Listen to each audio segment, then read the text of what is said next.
El sexto tiene que ver con el tema del trabajo. Como te lo dije, nada sustituye al trabajo. Ni el talento, ni la suerte, ni las Totalmente. relaciones, ni los contactos, ni las redes. Nada sustituye al trabajo. Hay que trabajar. Hola y bienvenidos a un episodio más de Fuera de la Caja, un podcast de GBC TV, un espacio creado por y para emprendedores que buscamos generar soluciones ágiles y prácticas para nuestros proyectos. En esta ocasión, tuvimos el placer de entrevistar a Maribel Quiroga, especialista en relaciones corporativas e institucionales. Actualmente es presidenta ejecutiva de la Comisión de la Industria de Vinos y Licores. Maribel es autora del libro El turno es nuestro, publicado por Editorial Planeta en 2021. Es integrante de la mesa directiva de la Confederación de Cámaras Industriales, miembro del Consejo Mexicano de Asuntos Internacionales, socia del capítulo México del International Women's Forum e integrante de la Asociación México en Movimiento. Es también mamá de 2 hijos y ávida lectora. Si gustan conocer más de sus proyectos, dejamos su correo y redes sociales para que la puedan contactar. Les dejamos con Maribel Quiroga y Roberto Ojeda. Hola Maribel, ¿qué tal? ¿Cómo estás? Buenos días. Hola Roberto, muy contenta de saludarte y feliz de estar aquí, outside the box, fuera de la caja. Muchas gracias que aceptaste la invitación y qué placer tenerte aquí para platicar un poquito del libro, de lo que has hecho y de cómo ayudar a más mujeres, ¿no? A sentirse con la fuerza de impulsar sus proyectos, sus carreras y lograr más cosas. Feliz de compartir. Bueno, algo que nos llamó la atención cuando estábamos revisando tu perfil es que tú ya estuviste tanto en el sector público como en el sector privado. Eh, digamos que conoces los dos extremos, ¿no? Del mundo laboral.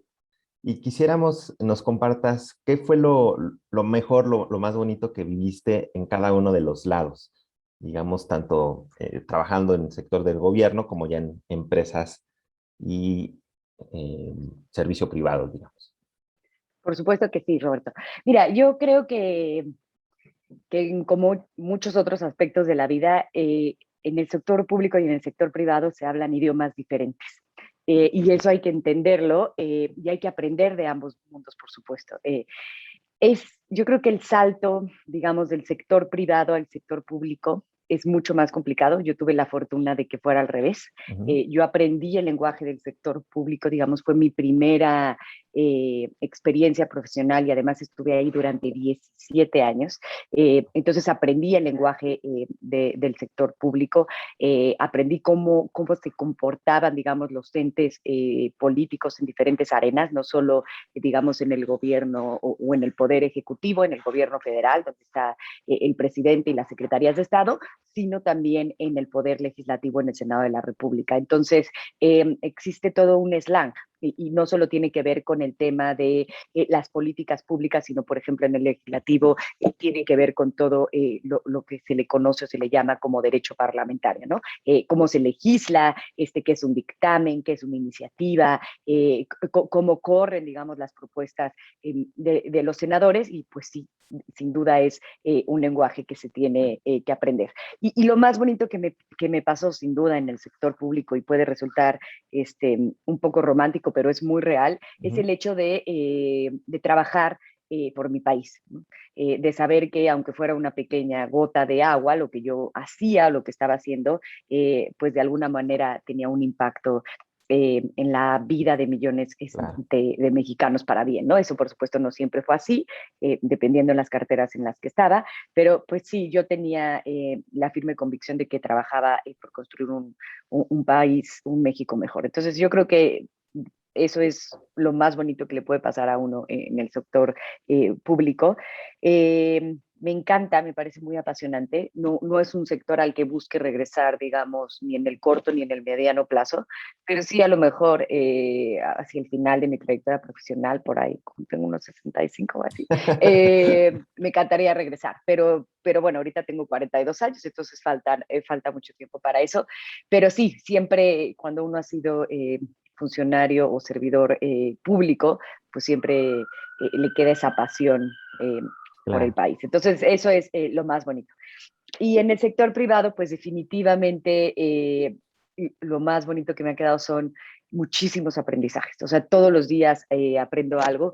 He estado en distintas industrias, entonces eso, yo siempre digo que cuando uno se cambia de trabajo, de verdad siento que de tanta información que tengo o de tanta nueva información, siento que me crece el cerebro, me duele el cerebro de todo lo que uno aprende, ¿no? He podido estar en la industria cervecera, he podido estar en la industria de los lácteos en Grupo Lala, ahora estoy en la industria de vinos y licores, he estado en la industria energética, y cuando estuve en temas de consultoría, pues trabajé, tenía como clientes, por ejemplo, a Uber, tenía como clientes a Ferromex, entonces pues son distintos mundos y de cada uno aprendes muchísimo, entonces eso es lo que me ha parecido lo más apasionante del sector privado.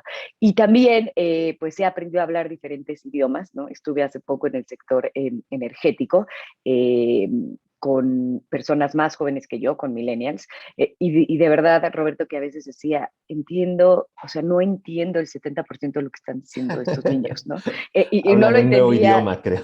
no, hablaban un idioma millennial, pero energético, pero Sí. financiero, pero mitad inglés y mitad español, y como en pandemia a través de Zoom. Entonces, no entendía nada. Y se los dije, ¿no? Se los dije cuando, cuando me fui, o sea, porque bueno, pues tuve una oferta laboral que para mí fue irresistible y ahorita estoy muy feliz y fui muy feliz con ellos y me enseñaron muchas cosas, pero sí les dije, no entiendo lo que dicen, ¿no? Entre que ellos tienen como un club de, pues que llevan mucho tiempo trabajando juntos, entre eso y el Spanglish y en fin, fue muy complicado, pero eso para mí ha sido lo más bonito del sector privado, las posibilidades que ofrece de aprender en distintos sectores e industrias. Muy bien, muy interesante. Oye, y para, digamos, un joven, ¿no? A lo mejor alguien que está por salir de la escuela, ¿no? Que no sabe muy bien Uh para -huh. dónde tomar rumbo. eh, ¿Le recomendarías pisar ambos territorios, como para ir formándose, o dirías que si tiene claro algo, mejor vaya para allá? Bueno, yo, por un lado, lo primero que le recomendaría a un joven o a una joven que saliera de la universidad es que se consiguiera un buen mentor o una buena mentora, ¿no? Eso Ujú. yo creo que es algo que cuando yo salí de la universidad hace 20 años no se estilaba, no se usaba, no teníamos como esa claridad. Yo creo que es lo primero que alguien debe de hacer, o sea, conseguirse un buen mentor o mentora. Y lo segundo que le diría en cuanto al tema público o privado, pues por supuesto también la vida es de oportunidades. No creo que las oportunidades vengan solas, yo creo que uno construye las oportunidades, pero bueno, pues a veces las cosas llegan porque nos preparamos para ello. Por supuesto es una enorme oportunidad trabajar en el sector público. Yo no tengo una maestría, es algo, digamos, que mi formación académica tengo todavía pendiente, pero yo digo que mi maestría pues la hice en Los Pinos, ¿no? O sea, yo creo que un año coordiné la agenda del presidente de la República durante 3 años. Entonces, yo digo que un año en Los Pinos es como un sexenio en cualquier otro lado, ¿no? Para mí, Claro. en términos de intensidad, en términos de desgaste también, pero también en términos de muchísimo aprendizaje.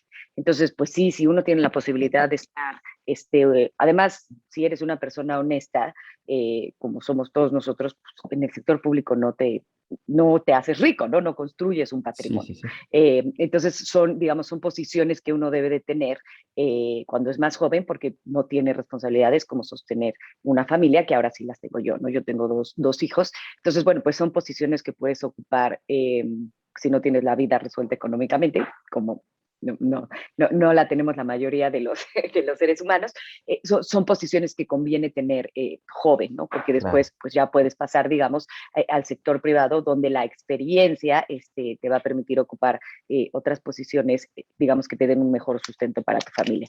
Entonces, si a mí me preguntaran, diría, sin duda, o sea, entra al sector público, aprende todo lo que puedas aprender y después es una enorme escuela. Y no es solo una enorme escuela en términos profesionales, también es una enorme escuela en forjar carácter, ¿no? En forjar carácter, en que la piel se te haga más gruesa y en pues, saberte plantar frente a las diversas circunstancias que presente la vida. Excelente, excelente consejo. Ahora vamos a enfocarnos un poquito al tema las fundaciones del voluntariado, ¿no? Tuviste la oportunidad de trabajar ahí. Y creo que es una parte bien importante porque pareciera que las empresas, si no hacen este vínculo correcto, ¿no? Con el medio ambiente, con la sociedad, ¿no? Con su proceso inclusive productivo, pudiera ser que terminen arrasando con todo lo que haya a su paso para al final obtener utilidades, obtener beneficios, ¿no? ¿Cuál desde tu punto de vista, ¿no? Debería ser una óptima relación entre las empresas con el voluntariado, ¿no? Con el apoyo a grupos vulnerables, con su interacción con la sociedad, más allá obviamente de proveer productos, ¿no? Y servicios. Sí, por supuesto. Mira, yo creo que este tema de, digamos, de las empresas como grandes, no sé, hay una palabra, como grandes succionadores de recursos, yo creo Ujú. que es una idea ya que es obsoleta y que debe ser obsoleta, ¿no? Entonces, en ese sentido, existe este concepto que seguramente has escuchado hablar, que es ESG, ¿no? Que tiene que ver con Environmental, Social y Government, que tiene que Ujú. ver todo lo ambiental, lo social y lo de gobierno, y ahora también le llaman tecnología, también le ponen ahí la letra T de tecnología, y tiene que ver toda la interacción de las empresas con su entorno, ¿no? Entonces vienen muchos aspectos como los que señalas tú de voluntariado, vienen muchos aspectos como esta idea del buen vecino, ¿no? De cómo una fábrica o una planta o un corporativo tiene que tener acciones y conductas que fortalezcan y que privilegien el quehacer en la comunidad.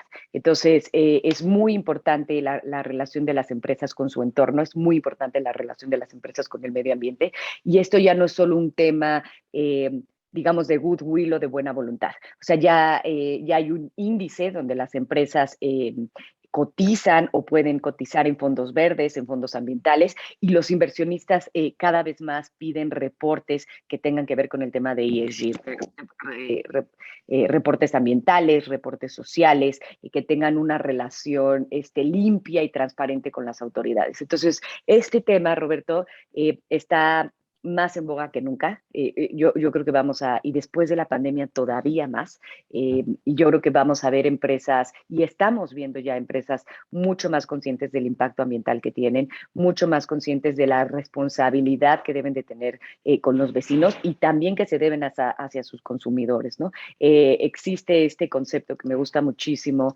de Vicente Falconi, él es un empresario muy importante brasileño, y él creó este concepto de calidad total.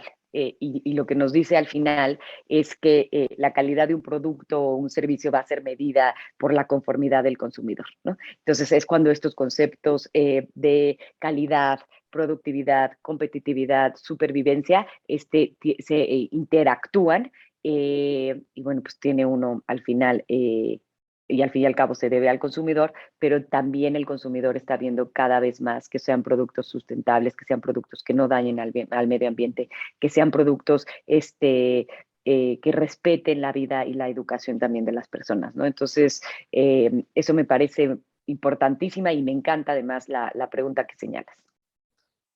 Desde tu experiencia, ¿cómo crees que deba de ser permear esta ideología, ¿no? Porque al final se trata de políticas nuevas, ¿no? De establecer cambios a los procesos, ¿no? De modificar un poco la ideología que traían las empresas.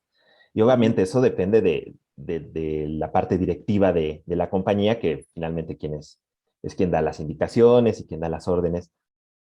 Pero ¿consideras que debería de ser así, ¿no? Como de arriba hacia abajo, o la empresa también en sus partes bajas puede empujar y motivar cambios? ¿Cuál dirías tú que sería ese caminito para que la empresa evolucione a hacer algo más consciente? No, yo creo que es un tema que tiene que permear a todos los empleados, ¿no? Ok. Pero si no tienes una junta de consejo o un CEO o un top management que esté convencido de la importancia de esto, no va a permear hacia abajo. ¿no? Entonces, es un tema primero de procesos, o sea, pero tiene que partir de la ideología y de la convicción de los dueños o de quien gestiona al más alto nivel una empresa. Y de ahí, pues, existe la comunicación interna y la comunicación corporativa, o en un emprendimiento, pues, existe también la manera de comunicar hacia todos los niveles la importancia de este tema. Pero si no tienes un CEO y una junta de consejo que esté dispuesta a invertir no solo el tiempo de los empleados, sino también los recursos. Ay, no, Aquí no te llegó Corcho, que preocupes. es mi perro, o sea, él siempre quiere participar. Si no llegan, digamos, o sea, si no permea hacia Claro. abajo no solo los recursos, sino la convicción y los procesos y las campañas, pues la empresa no va a tener un verdadero impacto en este sentido, ni una verdadera convicción de la importancia que tienen las políticas de ESG en todos los niveles. Sí, sin duda. Bueno, pasemos un poquito ahora a la faceta de escritora, ¿no? Ujú. Con el libro que tienes, ¿no? La mejor Con... faceta. Sí, sí, sí. Y ese es un punto que quisiera abordar desde tu infancia, ¿no? Ujú. ¿Tú de niña soñabas con ser escritora? ¿Te llamaba la atención lograr escribir libros? ¿Soñabas con tener tus libros publicados?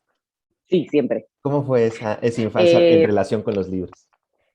Ves que yo, bueno, pues mi vida ha estado, o sea, rodeada de libros, ¿Cómo se ve como en el claramente se fondo? ve aquí atrás, este es mi librero, y además es muy bonito, Ay, qué los debería. lindo.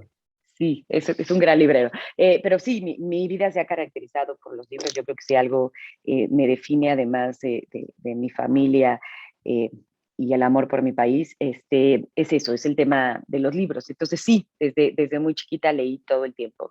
Me acuerdo el primer libro así que me conmovió, que es una... Eh, era adolescentes, que se llama Corazón. Es como un libro muy de adolescentes, Ujú. pero me conmovió y dije, wow, esto es leer, como que yo creo que fue el primer momento en el que dije, a esto me quiero dedicar yo el resto de mi vida. Y siempre escribía muchísimo, y tengo libretas y libretas y libretas de cosas que escribía en mi vida.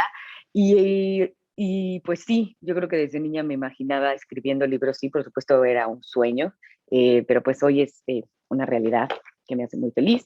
Y eso, pues son sueños, pero también uno entiende que si no trabaja todos los días, si Claro. no trabaja de manera con muchísima disciplina y de manera muy constante, pues los sueños se quedan en sueños, no se vuelven realidades, ¿no? Entonces, creo que sí, la respuesta es sí. Desde chiquita soñaba escribir libros, desde chiquita me ha gustado escribir y espero que no sea el último, ¿no? Es el primero que espero que de muchos, ¿no? Este es un libro de no ficción, es un libro que está enfocado en empoderar a las mujeres en el ámbito empresarial, en el ámbito del emprendimiento, pero bueno, algún día me gustaría irme hacia el tema de escribir literatura y demás, ojalá que pueda hacerlo también. Sí, ojalá. Sería muy bueno leerte en un tema ya literario. Bien, ahora pasando a la transición de niña lectora, ¿no? Ahora que eres mamá escritora, ¿no? Ujú. Y teniendo como reto que ahora los niños tienen mil opciones de entretenimiento digital con el teléfono, con las redes sociales, con Netflix, ¿no? Con mil contenidos que hay ahí. Pareciera que es más complicado inculcar el gusto por la lectura, ¿no? Que agarren un libro, que empiecen a desarrollar su propio interés, ¿no? Por revisar títulos que les gusten. Ujú. ¿Qué consejo podrías darle a padres de familia, ¿no? Que tienen a los niños y que quisieran empezar a inculcarles la lectura para hacerlos no forzados, no como con el látigo del castigo, ¿no? Sino que realmente salga un gusto por ahí con los chicos y que al final pues los puedan transmitir de una buena manera. Sí, mira, lo primero que yo creo es que se educa con el ejemplo, ¿no? Si los niños evidentemente te ven todo el día sentado o el tiempo que tienes libre sentado frente al televisor o todo el tiempo con el teléfono, pues Sí, de claro. repente si les das un libro, pues te van a decir como de que, ¿dónde viene esto, no?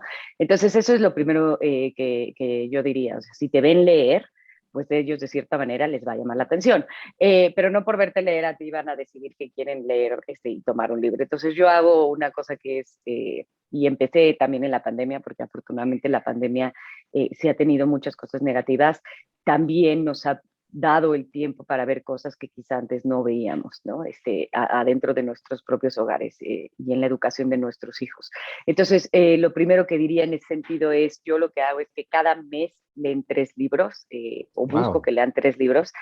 Bueno, son libros pequeños, o sea, son libros que tienen 100 hojas. Y le divido, y entonces escribimos en la hoja el nombre del libro y ponemos cómo van avanzando. Entonces, de la hoja 1 a la 30, de la 30 a la 90 y de la 90 a la 120. Entonces, cada que llegan a la meta de ese número de hojas, les pongo un sticker.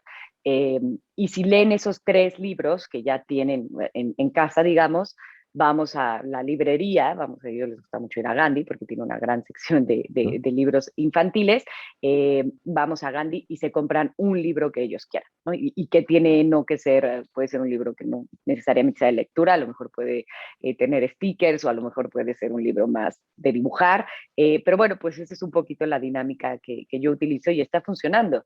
Y por ejemplo, después de comer, los días que estamos aquí en la casa, después de comer se lavan los dientes y leen 30 minutos. No todos los días, evidentemente, ojalá fuera así, pero intento que sea así. Si nos vamos de viaje, se llevan su libro, y entonces un ratito en el avión tienen que estar leyendo, no solo con la maquinita o Claro. ya ni me acuerdo cómo se llama el aparatito ese de Nintendo. El Nintendo Switch, no solamente tienen que estar con eso, sino también llevan cada uno su libro en su mochila. Entonces, no van a leer por osmosis, ¿no? O sea, no es, la lectura es un hábito. La lectura por supuesto, es una delicia para quien nos gusta leer, pero es un hábito. Entonces, pues yo tengo el hábito de leer todos los días antes de dormirme. Generalmente me quedo dormida con el libro en la mano y la luz prendida, pero digamos, es un hábito que tengo desde chica y hay que hacérselo a los niños. A mí también me gusta que lean antes de dormir.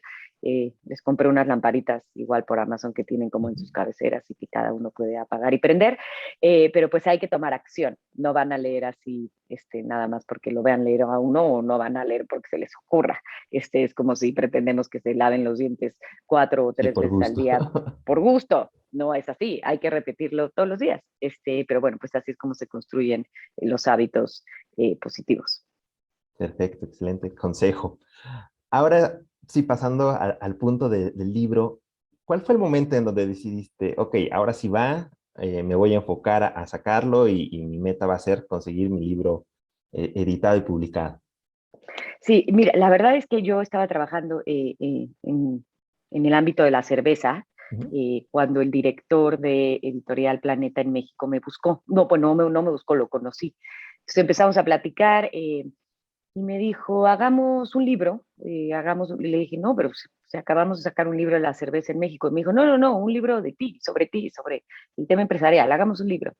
Y como que dejó el tema sobre la mesa y después me buscó su equipo, la directora justo de libros de no ficción, y me dijo, construyamos un libro de mujeres mexicanas que quieren salir adelante, de mujeres que quieren hacer, digamos, un impulso empresarial.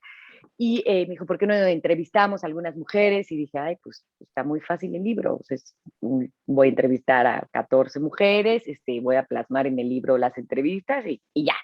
Y no, o sea, conforme fuimos haciendo la revisión, y bueno, por supuesto hicimos todas estas entrevistas, pero conforme fuimos haciendo la revisión editorial, eh, digamos, mis editoras dijeron, es que queremos mucho más tu voz en el texto, ¿no? Entonces fue donde se convirtió en un libro donde no solo reflejábamos las entrevistas que tuve la fortuna y el honor de hacer con estas 14 mujeres mexicanas increíbles, sino que además le dimos voz se le da voz en el libro a mi trayectoria profesional, a los consejos que yo doy, y entonces pues se volvió sí un libro más complicado a la hora de hacerlo, Claro. pero que es un libro muy práctico y muy didáctico y muy rico, muy enriquecedor, para las chavas, para las mujeres, sin importar la edad, también para los hombres, porque les permite conocer una realidad que muchas Ujú. veces les es ajena, que es la realidad de las mujeres en el ámbito profesional y también en cuestiones muy personales, emocional y psicológicamente hablando, ¿no?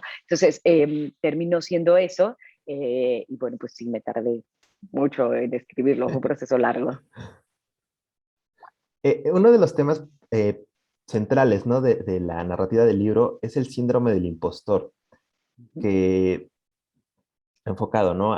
Como dices, a las mujeres, pareciera que a veces es complicado terminárselo de creer para poder realizar cosas, ¿no? Tanto aspecto profesional, ya sea emprendimiento, ¿no? Ya sea un ascenso, ¿no? O buscar un nuevo puesto. Eh, no sé si a lo largo del desarrollo del libro, con las entrevistas, con tus propias reflexiones, pudiste encontrar algunas recomendaciones, algunos consejos como para enfrentarlo de mejor forma, para dar la vuelta, para superarlo, y al final que no se quede como, ah, ok, sí lo tengo, pero ¿qué hago con el síndrome, no? Sí, por supuesto. Mira, lo primero que diría es, he platicado mucho a raíz del síndrome, a raíz del libro de este síndrome del impostor con muchas personas, ¿no?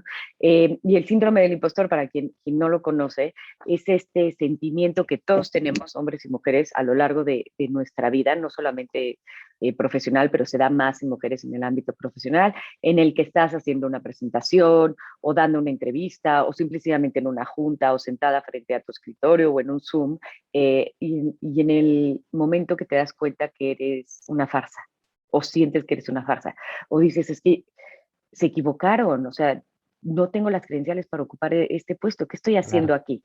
Eso, a eso que a todos nos ha pasado, se le conoce como el síndrome del impostor, solamente que le pasa mucho más a las mujeres, ¿no? Y hay 4 cosas que yo hago o que he hecho a lo largo de mi vida, que sigo haciendo cuando siento que me da este tema del síndrome del impostor, ¿no? El primero es eh, darme cuenta, apropiarme del tema, ¿no? O sea, darme cuenta que nadie va a saber más del presupuesto si yo lo hice, nadie va a saber más de cerveza o de cualquier otra cosa si yo llevo 3 años trabajando en el tema, nadie va a saber más de mi libro si yo lo escribí. Entonces, apropiarme del tema me da muchísima seguridad. Eso es lo primero que hago. La segunda cosa es pensar, trasladar esa seguridad que no tengo por algunos segundos o minutos en las personas que me acompañan o que me invitaron o que en el emprendimiento, en la empresa, en la entrevista, en el foro, ¿no? Digo, bueno, pues si yo admiro a esta gente de la que soy parte en esta compañía o si yo dije que sí a esta entrevista porque me gustó el concepto, es gente a la que yo admiro y respeto. Entonces, pues no van a estar tan tontos para contratarme o para invitarme si yo fuera Claro. tan inseguro, tan mensa como me estoy sintiendo, o tan poco apropiada como me estoy sintiendo en este momento, ¿no? Entonces eso creo que lo vuelve muy importante hacer, o sea, trasladarlo, y es rápido, porque entonces luego en cuanto te empoderas del tema, vuelve a ti. Y la tercera cosa es darme cuenta que no es tan atemorizante como pensaba, ¿no? O sea, ya que pasa esa presentación, ya que pasa esa entrevista, ya que pasa ese proyecto, pues te das cuenta que no era tan atemorizante. Y el cuarto es aprender que como con el miedo, uno aprende a vivir también con el síndrome del impostor, ¿no? No estoy diciendo que sea constante, a veces surge, pero hay que aprender a vivir con él y como con el miedo hay que mirarlo a los ojos, verlo de frente, tomar las decisiones correctas y actuar, ¿no? Solamente el síndrome del impostor, al igual que el miedo, es algo que solamente se quita si uno actúa. Entonces, bueno, pues creo que es lo que tendría que decir al respecto, Roberto. Perfecto. Ahora, regresando un poquito a lo que comentaste al inicio de la mentoría, Ujú. obviamente sabemos que es importante, ¿no? Que mejor que alguien que ya haya caminado esa ruta que queremos nosotros alcanzar, ¿no? Y que nos aconseje, que nos pueda coachar, es invaluable. Pero, ¿cómo dirías que nos deberíamos de acercar a un mentor? ¿Cómo buscarlo? ¿Cómo tocar su puerta? ¿Cómo llamar la atención para que bueno, nos haga caso? ¿No? ¿Cómo parecer que no le vamos a quitar el tiempo? ¿No? Que va a ser algo que puede sumar para ambas partes. En este tema de la mentoría, ¿cómo poder conseguir un mentor que realmente nos ayude, nos interese y nos pueda sumar? Sí, por supuesto. A ver, lo primero que hay que decir es que no importa la edad que tengamos o en el rubro en el que estemos, ¿no? Eh, la parte de desarrollarse profesionalmente siempre va a ser muy importante. Y la mentoría es al fin y al cabo, Roberto, una relación entre dos personas, ¿no? El mentor, que es una persona experimentada o con Ujú. mayor conocimiento, y el aprendiz o mentis, que también le llaman, quien le pide ayuda para aprender y evolucionar. Entonces, es muy interesante digamos, cómo conseguir un mentor. Eh, y lo primero que quieres decir es, bueno, pues a dónde voy a llegar, ¿no? ¿Cómo voy a crecer? Y qué quieres conseguir. Entonces, a partir de eso es que debes de buscar a tu mentor, ¿no? Primero tiene que ser una persona a la que admires, ¿no? Yo creo que tiene que ser una persona que tenga inteligencia no solo, digamos, académica o inteligencia profesional, sino también inteligencia emocional para que sepa guiarte en distintos aspectos de la vida, que tenga experiencia, que tenga disposición a ayudar, que tenga balance en su vida y que te provoque admiración. Por ejemplo, ¿cómo consigo un mentor?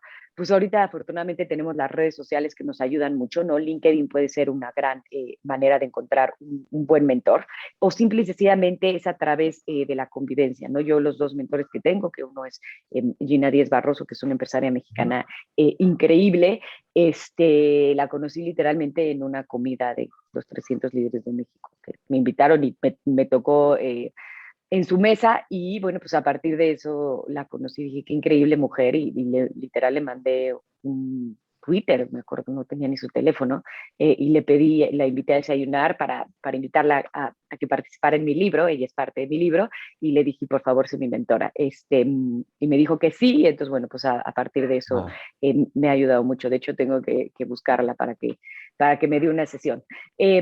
Y hay que entender que tener una sesión con un mentor o verlo, pues no es como irte a tomar un cafecito, ¿no? Yo soy como muy ordenada, pues no estoy para quitarle el tiempo a alguien como a Claro. Gina Díez Barroso. Entonces llego con mi orden del día, ¿no? Y con los puntos que quiero abarcar, y lo que ella me dice que haga, pues le hago caso, porque si tú estás, digamos, dándole mentoría a alguien y le dices, oye, pues métete a un curso de una cosa o un curso de otra y no lo hace, pues entonces estás Sí, perdiendo el no. tiempo, ¿no? Entonces hay que tener muchísimo respeto hacia el tiempo del mentor y también muchísimo agradecimiento hacia su generosidad, porque la mentoría es un tema que se hace con mucha generosidad y con mucho desapego, porque pues no es, digamos, no es una actividad que tenga una retribución económica, pero la retribución en términos de la enseñanza y de compartir lo mucho que a uno le han compartido y le han enseñado, pues es muy importante. Yo ahorita le doy mentoría a algunos chavos y a algunas chavas y la verdad es que lo hago con muchísimo cariño y con muchísimo gusto, pero pues también, digamos, con la sensatez y con la claridad de que es algo que se hace literalmente por amor al arte, ¿no? Y ellos y ellas lo saben y lo valoran y aprendes muchísimo también de dar mentoría. Se junta un poquito con la vocación de servicio del sector público, ¿no? Más o menos. Totalmente, Pareciera que, totalmente. que se junta ahí. Sí, sí, tienes razón, nunca lo había visto así, pero es verdad. Otro tema que aborda el libro es el desarrollo de la marca personal, ¿no? Que Ujú, pareciera que ahora la marca personal son los influencers, ¿no? Que salen ahí, que te venden ujú, cosas o que, no ujú, sé, ¿no? Algo como más alejado de lo que realmente somos como personas, porque ujú, comentabas bien que todos tenemos la propia marca y al comunicarnos, al presentarnos, la estamos exhibiendo, ¿no? ujú. Eh, ¿Qué consejos nos dejarías como tips para desarrollar este personaje, ¿no? Como nosotros mismos y poder aprovechar mejor el uso de nuestra marca personal en cualquiera, ya sea en el trabajo, ¿no? Ya sea en nuestro emprendimiento, ya sea, supongo que hasta en las relaciones personales funciona bien, ¿no? Por supuesto. Mira, lo primero que diría es que nunca hay que hablar mal de nosotros mismos. Eso es como que puede parecer una obviedad, pero no sabes cada vez que lo repito, cómo la gente asiente, ¿no? Y dice, claro, o sea, muchas veces estamos hablando mal de nosotros mismos y no nos damos cuenta. Por supuesto que vamos a hablar mal de nosotros mismos con nuestros amigos y con nuestra familia o con nuestro terapeuta, ¿no? Ajá. Pero debe de ser un círculo muy pequeño, ¿no? Y debe de ser en momentos pues, muy específicos de la vida. Pero muchas veces no nos damos cuenta que vamos hablando mal de nosotros mismos, por ejemplo. Yo soy pésimo para las matemáticas. No, no, hombre, yo soy malísima para vender. Yo soy una pésima vendedora. Yo soy pésimo para las relaciones sociales o personales. Y no nos damos cuenta, pues, que nos estamos restando todo el tiempo que decimos ese tipo de aseveraciones, ¿no? Y entonces me queda muy claro el hecho de que hablar mal de nosotros mismos siempre nos va a restar. Eso es lo primero que diría. Y lo segundo es hay algunos tips que les voy a compartir, no son míos, Ujú. son de Mercedes Palomar. Mercedes Palomar es fundadora de la plataforma Lady Multitask, y ella nos dice que para construir nuestra marca es necesario 4 cosas, ¿no? Ok. Definir, el número 1 es definir nuestro ADN o nuestro arquetipo, o sea, tener claro lo que queremos, cómo lo queremos y qué nos hace distintos. Ujú. El segundo tiene que ver con cuidar nuestro objetivo y nuestra red. El tiempo que invertimos en nuestras relaciones profesionales genera resultados diferenciadores, ¿no? Hay que cuidar con quién hacemos alianza, hay que buscar siempre trabajar con personas serias, constituidas, honorables y que cumplen su palabra, ¿no? Y con estas mismas cualidades nosotros debemos de responder y de conducirnos. El tercer punto tiene que ver con cuidar nuestra marca a través de nuestra credibilidad y nuestra personalidad. Hay que invertir en nuestra imagen, hay que invertir en cursos para entender cómo tener una presencia importante. La práctica hace al maestro, ¿no? No Claro. vas a poder ser un buen vocero, no vas a poder ser un buen comunicador si no lo haces constantemente o en diferentes aspectos. Y el cuarto es tener mucha constancia. Las cosas no se consiguen de un día para el otro, la persistencia es clave para lograr todo lo que nos propongamos. Excelente, excelente tips. Gran parte de la narrativa del libro es esta búsqueda de igualdad de oportunidades, ¿no? De equidad de género para las mujeres, de buscar su empoderamiento, su fuerza. Eh, ¿Qué consideras tú que la región como Latinoamérica, ¿no? Hablando de México, ¿no? Y de toda la región, ha hecho bien en materia de igualdad de género? ¿En donde sí estamos dando los pasos correctos?